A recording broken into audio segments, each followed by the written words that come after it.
नमस्कार दोस्तों। आज का टॉपिक है gig economy and how to solve equation of life. ये मेरी क्लैरिटी ऑन करियर सीरीज का ही वीडियो है। पिछला वीडियो मैंने सरकारी नौकरी क्यों नहीं करनी चाहिए उस पर बनाया था, उसके 7 फैक्टर्स एक्सप्लेन करे थे। आप वो वीडियो ज़रूर देख लेना इसको देखने से पहले। इस वीडियो में मैं बहुत क्लैरिटी देने वाला हूँ एंड मेरी रिक्वेस्ट है ये वीडियो जितना आप शेयर कर सकें उतना दुनिया को एक नया पर्सपेक्टिव मिलेगा। बहुत लोग अपना बहुत पैसा टाइम वेस्ट कर रहे हैं और उससे ज़्यादा अपने बच्चों का भविष्य वेस्ट कर रहे हैं। तो इस वीडियो में आप जुड़े रहिएगा। पहले मैं स्टार्ट करता हूँ। ये कंपटीशन की कोचिंग की जो इंडस्ट्री बन रखी है उसने आधे से ज़्यादा लोगों का दिमाग खराब कर रखा है। यूट्यूब पे चले जाइए, अलग जगह चले जाइए, वहाँ पे कोई एसपी के ऑफिस की फ़ोटो दिखा रहा है, उसमें इंडिया का झंडा बना हुआ है पीछे, लोगों को मोटिवेट करने के लिए कि आपको ये बनना। बेसिकली उनको अपनी दुकान चलानी है। ये सारे के सारे लोग कौन हैं? ये सारे के सारे वो लोग हैं जो खुद एग्ज़ाम पास नहीं कर पाए, लेकिन आप लोगों को इतना ज़्यादा ये ड्रीम्स दिखा रहे हैं ना आगे, वो एक्चुअली ड्रीम्स नहीं है। सरकारी job at the end of the day एक सरकारी जॉब ही है।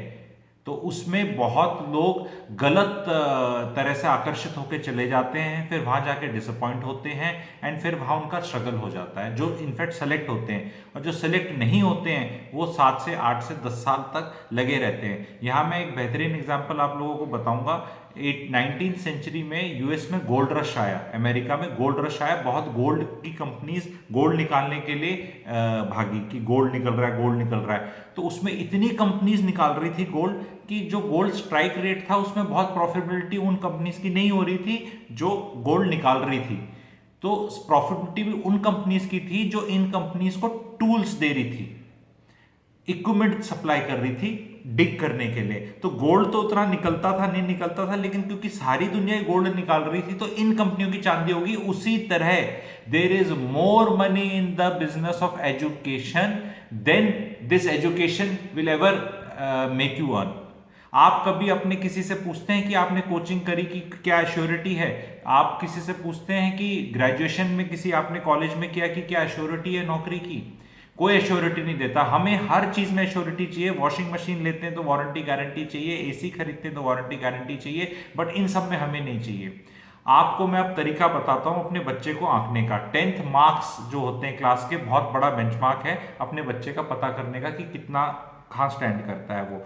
अगर बच्चा इस लॉट में है, जो ये टॉप लॉट है, कंसंट्रेशन पावर ज्यादा है, बैठ के पढ़ सकता है, कंपटीशन में नंबर अच्छे आ सकते हैं, पहले हमेशा एकेडमिक रिकॉर्ड अच्छा रहा है, अब यहाँ मेहनत उसको सिलेक्ट करा सकती है because he is in this zone. जो बच्चा इस जोन में है ही नहीं, वो 18 घंटे पढ़ ले वो यहीं तक ही रहेगा, यहाँ आएगा ही नहीं। तो जो कंपटीशन इसी में ही है। कोई भी आप कंपटीशन देख लें इंडिया में, 10 लाख बच्चे अपीयर करते हैं, 8 लाख, 10 लाख। आईएएस के परीक्षा 12-12 लाख बच्चे पेपर भरते हैं। एग्जाम 6 लाख देने आते हैं। उनकी अगर मम्मियां उन्हें उठाए ना कि तेरा पेपर है, तो आधे तो वो जाएंगे ही नहीं। मतलब उनका अंदर से तो ये है, बट बोल रखा है पेरेंट्स ने तो भर देते हैं कि सारे के सारे पेपर। इसमें बहुत लोग अपना टाइम वेस्ट कर रहे हैं क्योंकि आपको बताने को हो जाता है कि जी मैं कुछ प्रिपेयर कर रहा हूँ, उसमें 4-5 साल खराब हो जाते हैं। आपको ये देखना है कि आप यहाँ हैं। 10वीं के marks are a good indicator. आपको क्या करना है लाइफ में? 12th के marks are very good indicators. तो इन दोनों इंडिकेटर्स को आपको लेके चलना है। और मैं ये बोलूंगा जो बहुत ज्यादा कोचिंग में और इन सब चीजों में अपने बच्चों को जबरदस्ती पैसा डालते हैं ये सोच के कि मुझे पैसा ठंडा करना ही है, अभी मेरा बच्चा है, मुझे 5-6 लाख तो इस पर डालना ही है, शायद पास हो जाए, शायद कुछ श्योरिटी है काफी, 99% नहीं होने वाला। 1% भी चांस अगर प्रोबेबिलिटी के हिसाब से देखें तो अगर 5 लाख बच्चे अपीयर कर रहे हैं और 500 बच्चे या 1000 बच्चे होंगे तो 1% चांस भी नहीं है एक्चुअली। तो आप फ्यूचर ऑप्शंस खेल लो शेयर्स में, उसमें अपना सारा पैसा फूक दो, क्योंकि उसमें शायद 50 लाख होने का थ्योरेटिकल चांस 5% होगा। अगर जो भी शेयर्स में आप लोग ट्रेड करते हैं एंड जिनको आइडिया है मैं क्या बोल रहा हूं, आप अपना पैसा उसमें लगा दो फ्यूचर ऑप्शन में। अच्छा पुट कॉल वगैरह किसी का अच्छा वाला ले लो और 5 लाख फूकने ही है आपने, ठीक है? तो उसमें मैथमेटिकली मैंने कैलकुलेट किया है, is much better chance of it becoming maybe 50 lakh then your child cracking exam when you know the child is उतनी पढ़ाई में ठीक नहीं है, जबरदस्ती आप उसके पीछे पड़े हुए हो, ठीक है? तो ये आप लोगों को देखना है। दूसरा क्या है, ग्रेजुएशन में पॉइंट क्या है, ग्रेजुएशन में बहुत लोग फंसे हुए हैं, कुछ भी कर रहे हैं, कोई किसी ने बता दिया ये जाना है 20-25 लाख का बजट माँ बाप ने पहले ही बना दिया, जैसे बर्थडे पार्टी का बजट बना लेते हैं कि भाई इतने बच्चे बुलाने हैं, इतने रिटर्न गिफ्ट देने हैं, इतना बजट है। उस तरह लोगों ने पहले ही ग्रेजुएशन का बजट बना रखा है। महाबेवकूफ़ी है। मेरे को बस 25 लाख 30 लाख खर्च करने हैं अपने बच्चे के। अगर आपको मान लो उसको लॉयर बनाना है तो आप उसको छोटे कॉलेज से बना लीजिए, कहीं दूसरे 25-30 लाख वाले कॉलेज में भेजेंगे आप उसको, तो क्या और बेहतरीन लॉयर बन जाएगा। लॉ तो इंडिया का सेम ही है ना, वही किताबें हैं ना, 4-5-10 जो मेन किताबें हैं लॉ की, वही किताबें हैं। तो उसी तरह मतलब आपको, और बहुत बच्चों को मैंने देखा है कि जो ग्रेजुएशन करते हैं और अल्टीमेटली काम करते हैं उसमें कोई लेना देना ही नहीं। तो यहाँ तुमने टाइम भी वेस्ट किया और पैसा भी वेस्ट किया। यही काम करना था तो यहीं से शुरू कर देते, तब तक इस टाइम तक पहुंचते तो कम से कम उस काम में तो आप एक्सपीरियंस्ड होते। तो ये आप लोगों को देखना है कि just for the sake of it अगर ग्रेजुएशन में पैसा ठंडा मत करो, क्योंकि सरकारी नौकरी तो मैं पहले बोल चुका हूँ मिडिल क्लास और अपर मिडिल क्लास के लिए कि अवॉइड करो। लेकिन अगर सरकारी नौकरी के लिए एग्जाम देना भी है तो कहीं से भी ग्रेजुएट चलेगा, नॉर्मल बीए भी दे सकता है एग्जाम। तो उसके लिए तो आपको कोई स्पेशल स्कूल बहुत ज़्यादा खर्चा करने की जरूरत नहीं है, क्योंकि एंट्रेंस एग्जाम अलग से ही होना है उसका। तो ये आपको बहुत देखना है कि ग्रेजुएशन में टाइम और पैसा आप ना वेस्ट करिए। इससे एक चीज़ और मैं आपको बताना चाहूँगा कि अल्टीमेटली आपका एम क्या है। दिल्ली से हिसार जाना है आपको, तो NH10 पे जाते हैं, तो उस पर रोहतक आता है एक शहर बीच में, तो आपका एम क्या है जी, हिसार जाने का है, रोहतक बीच में आता है, तो क्या आप वहाँ रोहतक शहर के बीच से गुजरेंगे, मॉडल टाउन, किला रोड, उसके भीड़ भड़ाके में से जाएंगे अपना 1 घंटा 2 घंटा वेस्ट करके, या एक बाईपास बना रखा है सरकार ने कि भाई आपको शहर में जाना नहीं, क्योंकि तो आपको तो अगले शहर में जाना है, तो आप यहाँ से ऐसे करके चले जाओ। तो लाइफ में बाईपास क्यों नहीं यूज करते। अल्टीमेट एम क्या है, पैसा कमाना। एम क्या है, एम जॉब है। अब लोग कहेंगे नहीं पैसा कैसे कमाएंगे जॉब के बिना। देखिए लोगों का प्रॉब्लम सबसे बड़ी आज के दिन ये होगी, अच्छा जॉब नहीं करेगा तो बिजनेस। सिलेबस उनको दो ही पता है, जॉब और बिजनेस। नहीं जी, सिलेबस और भी बहुत है। कोई चीज़ें ऐसी आती हैं जो ना जॉब में होती है ना बिजनेस में होती हैं, वो है गिग इकोनॉमी। तो गिग इकोनॉमी क्या है, बहुत फैंसी टर्म है, गूगल करिएगा, बड़ी इंग्लिश लिखी होती है उसमें, ठीक है। मोटी चीज़ क्या है जी, प्लम्बर कारपेंटर गिग इकोनॉमी है, इलेक्ट्रिशियन गिग इकोनॉमी है। आपको काम पड़ा, वो आया, उसने पैसे लिए, कुछ काम किया, चला गया, आपने उसको पेरोल्स पे नहीं रखा। तो पेरोल्स पे जिनको नहीं रखते वो गिग इकोनॉमी का पार्ट हो जाते हैं। आपके उबेर ओला ड्राइवर हैं जो, आपने गाड़ी मंगाई, गए, पैसे दिए, वो चला गया, उसको कितना काम करना है वो डिसाइड करता है, ठीक है। तो आपका इवन डेंटिस्ट भी मैं कहूँगा गिग इकोनॉमी है। आपने दांत खोला, वो आया, उसने कुछ किया, रूट कैनाल किया, 5,000 रुपये लिए, हो गया। कोई ऐसा किसी के पेरोल्स में होने की उसे जरूरत नहीं है। तो ये अब ये वाली जॉब्स में था, थोड़ा नीचे वाली में था, जोमेटो, फ्लिपकार्ट, जबोंग, इनके डिलीवरी बॉयज, ये सब इसको हम नीचा मानते थे। तो ये एक्चुअली गिग इकोनॉमी ही था। अब ये दूसरी जॉब्स भी जो अच्छे वाली हैं वो भी इसमें आ जाएंगी, क्योंकि आगे आगे कंपनीज और लोग क्या करेंगे, जहाँ 100 बच्चे काम करते हैं वो कहेंगे हम 10 ही रखेंगे परमानेंट एम्प्लॉयज, ये 90 को संभालेंगे और काम डिश आउट करेंगे कि भाई इधर आ, तेरा ये काम है, तू ये कर, तू इतनी कोडिंग कर ले, मेरी वेबसाइट बना ले, 8,000 रुपये ले ले, मेरे को तेरे को रोज नहीं रखना यहाँ पे कि मैं तेरे को तनख्वाह 25,000 दूँ और रोज ढूंढूं तेरे को, तेरे लिए काम क्या है। मैं तेरे को थोड़ा सा काम दूंगा, जब मुझे काम में दूंगा फिर मैं इसको दूंगा, फिर मैं उसको दूंगा।